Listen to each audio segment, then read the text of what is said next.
Well, leaders of the Jehovah's Witness Church will today appear in the High Court to seek exemption from the royal inquiry into abuse and care.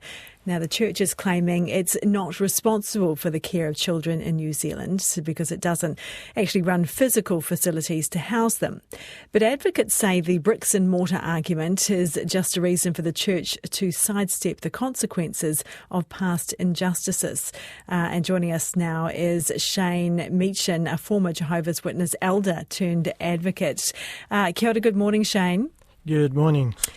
Why should the Jehovah's Witness Church be included in this abuse and care inquiry? So like you said before, they don't have bricks and mortar buildings for looking after children.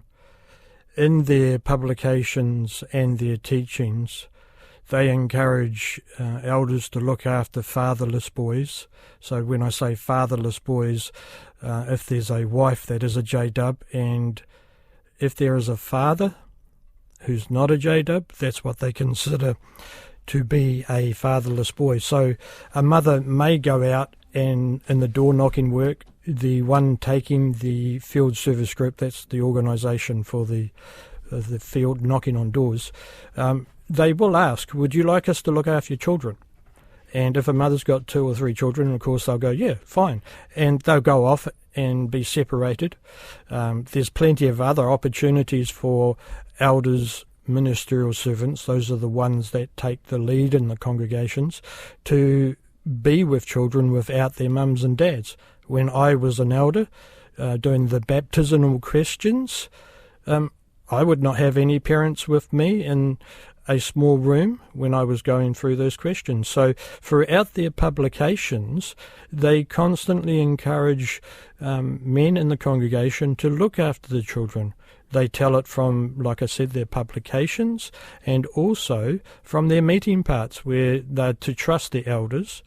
The elders will look after the children and take them into their care while they are not around their parents. And where would that care happen?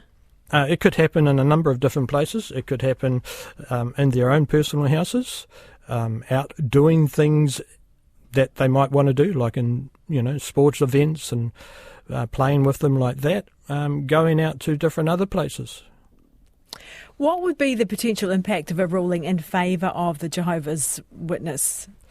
The potential to be a problem is that if the Jehovah's Witnesses win the case, they could then go to any other Commonwealth country and say to that particular government, look, we weren't in with scope within New Zealand, so you could, we don't need to be part of it. Also, other religions here in New Zealand, there is talk going on that they will take the next step against the government and the commission to make sure they say, look, we're like the Jehovah's Witnesses on this front, we need to be excused as well.